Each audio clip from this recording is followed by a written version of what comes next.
어제 신천지 영상 예배에서는 요한 집파장의 사회와 그간 다시 모습을 드러내지 않고 있었던 이만희 씨의 설교가 있었습니다.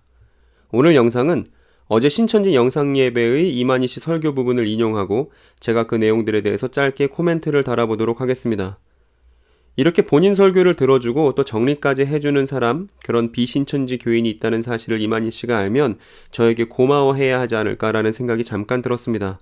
만일 이만희 씨도 저희 할머니와 마찬가지로 유튜브를 하고 있다면 이 영상을 꼭 봐줬으면 좋겠네요. 이만희 씨는 이런 내용으로 설교를 시작합니다. 예수께서 7천사를 세웠다. 사탄의 하수인인 니골라당이 나타났다. 편지하는 요한이 나타났다. 이 세 존재를 증거하는 사람만이 예언이 육신이 되어 나타난 실상이다. 이제 이런 식으로 말해도 저는 이만희 씨의 의도를 찰떡같이 알아들을 수 있게 되었습니다. 저 예수님이 세웠다는 7천사는 장막성전의 7사자를 말하는 것이죠. 그리고 이만희 씨가 얘기하는 저 니골라당은 오평호 씨와 청지기 교육원을 말합니다. 그리고 마지막으로 편지하는 요한은 이만희 씨 자신입니다.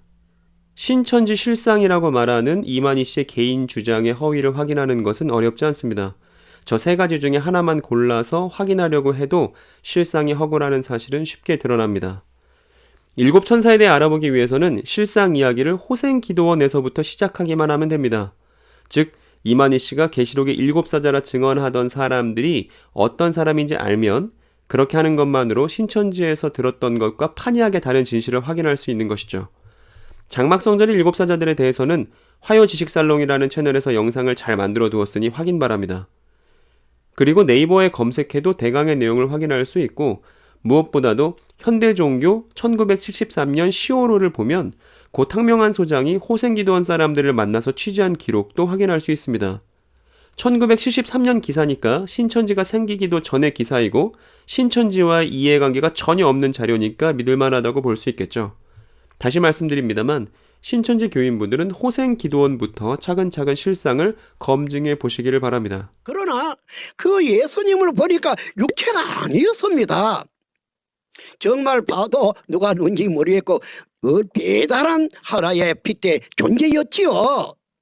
그럼 예수님은 평소에 있을 때 누가복음 17장에서 또 본바 재림의 역사가 번개와 같이 움직이는 영이라는 것을 암시해 준 것이었습니다.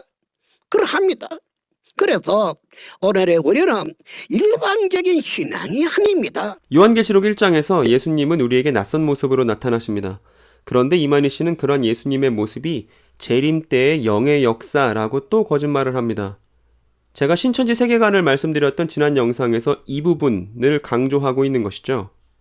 그런데 예수님의 부활 몸은 사라질 수도 있고 더불어 영이 아니기 때문에 안수할 수도 있습니다. 머리에 손을 얹을 수 있다는 얘기죠. 그리고 요한계시록 1장의 예수님의 모습은 우리에게야 낯설지 사도 요한에게는 전혀 낯선 모습이 아닙니다. 왜냐하면 예수님은 다니엘에서 10장의 모습을 재현하신 것이거든요. 즉 다니엘 10장의 이야기와 요한계시록 1장의 이야기가 연결된다는 것을 보여주는 모습으로 예수님은 사도 요한에게 나타나신 것입니다. 그리고 사도 요한은 이것을 잘 알아들었고요. 그런데 이만희 씨는 이걸 재림 때 영의 역사라며 어제도 사람들에게 거짓말을 했습니다. 이때 누가복음 17장에 번개처럼 임한다를 영으로 임한다로 아무렇게나 읽는데 번개가 곧 영이라는 것은 그 이만희 씨만의 자의적인 주장입니다.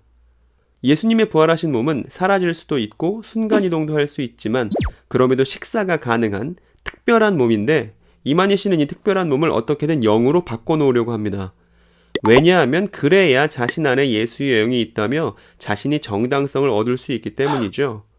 코로나로 인해 신천지가 위기를 맞은 가운데 이만희 씨는 또다시 자신이 예언의 실상이고 자신에게 예수의 영이 있다는 성경 왜곡으로 위기를 타개하려고 마음먹은 것이 분명합니다. 그런데 위기를 해결하는 길은 거짓이 아니라 진실로 해결하는 것이죠. 그러나 이만희 씨는 그간 자신의 위기를 거짓으로 벌써 몇 번째 무마시키려고 했는지 모릅니다. 이러한 건 신앙이라 부르기도 부끄러운 것입니다. 이만희 씨 본인이 말하듯이 정말 일반적인 신앙이 아닌 보편적인 신앙에서 떨어져 나간 것이고 그래서 신천지를 이단이라 부르는 것이죠. 이만희 씨는 현재 신천지에 대한 본인의 현실인식을 보여주는 중요한 내용을 말합니다. 그의 발언을 직접 들어보겠습니다. 처음에 7장에서 이 천사들이 말하기를 인칠 때까지 바람을 어디든지 못 불게 한 것입니다. 육장에는 바람 아닙니까? 참 태풍같이 일어나서라 바람이죠 그게. 그런데 바람 불지 말라. 언제까지? 우리 하나님의 종들의 이마에 임칠 때까지 불지 말라. 요게 기간이죠. 바람 안 부는 기간. 그럼 임마전속과 14만 4천이 차고 나니까 바람이 불겠죠. 기간은 그러니까. 그래서 2일 후에 큰 환란이 일어나고 그 환란이 일어남으로 해서 그 다음에는 흰무리들이 나온다는 것이죠. 그러니까 이런 것이죠. 6장에서 바람이 분다. 그런데 2일 후에가 나오고 7장에서 인칠 때까지는 바람 불지 말라고 했으니까 바람 부는 지금은 인치는 일이 끝난 때다. 이런 얘기 아니겠습니까? 그리고 이 바람이 환란이자 시험이라는 것이죠. 그리고 이 환란과 시험과 바람이 있는 지금은 당연히 이만희 씨의 주장대로라면 인치는 것이 끝났어야 하죠. 그러나 이만희 씨가 인치는 얘기할 때마다 앞에 하나님을 강조하는 것은 이 사실을 아무도 몰라야 하기 때문입니다. 신천지 안에서도 누가 인침받았는지 몰라야 이 모르는 가운데 이만희 씨에게 충성을 다할 수 있을 것입니다. 순서가 그렇습니다. 이만희 씨에게 중요한 것은 본인을 향한 교인들의 신망을 여전히 유지하는 것만이 중요합니다. 그러니 이것을 위해서 해석을 조금씩 고치는 것은 본인의 목적 달성을 위한 자연스러운 수순인 것이죠. 그런데 신천지 안에서 이런 반론이 나왔나 봅니다. 앞으로 신천지는 전도를 못하게 되었는데 흰무리는 어떻게 창조하나요? 그런데 이 질문에 대한 이만희 씨의 답변이 이렇습니다. 이런 말이죠.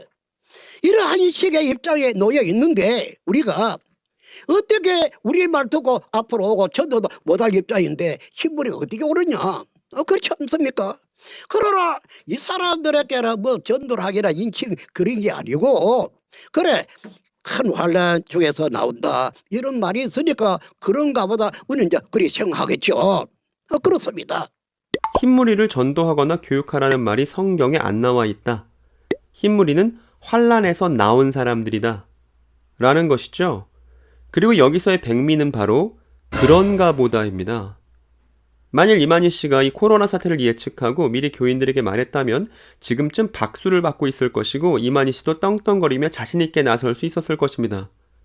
그러나 이만희 씨는 올해 40만 명이 넘게 성장할 것이라고 말했고 9월 18일에는 북한에 갈 것이라 호언장담하다가 이런 상황이 펼쳐진 것이죠. 상황이 펼쳐지고 나서야 성경을 펴고서 이리저리 맞추며 그런가 보다 라고 하고 있으니 다수의 신천지 교인들이 갸웃거릴 수밖에 없는 것이죠. 그간 교인들에게 흰무리를 교육하는 제사장이 되라며 교육에 열을 올렸던 것이 엊그제 같은데 이제는 흰무리에 대한 전도와 교육이 성경에 안 나와 있으니 안 해도 된다고 말합니다. 그리고 교육도 전도도 없지만 이 신천지가 욕을 먹는 환란 속에서 어떻게든 신천지로 오는 사람이 흰무리라고 지금 주장하는 것이죠. 물론 이만희 씨가 그간 주장했듯이 흰무리가 몰려오는 일은 결코 없을 것이라 보입니다.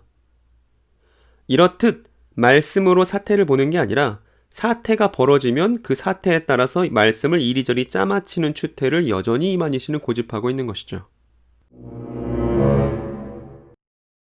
이제는 소돔 고모라 같이 계시록 18장에 하나님의 심판이 있게 될 것입니다. 계시록 16장은 우리를 들어 심판하였고 계시록 18장은 하나님이 직접 심판하시는 것입니다. 우리는 말씀과 믿음을 지킵시다. 아멘. 그리고 이번 이만희 씨의 설교에서 전달하고자 하는 목적은 계시록 18장이라 할 수 있습니다. 이 내용이 설교의 주된 내용이자 특별 편지에도 재차 언급되는 내용입니다. 신천지는 그간 계시록 18장에 대해서 특별한 얘기가 없었습니다. 계시록 20장의 천년이 이미 1984년 신천지 창립과 함께 시작되었다는 것이 신천지의 종래 입장이었지만 이제 신천지는 다시 18장 이전으로 후퇴했습니다.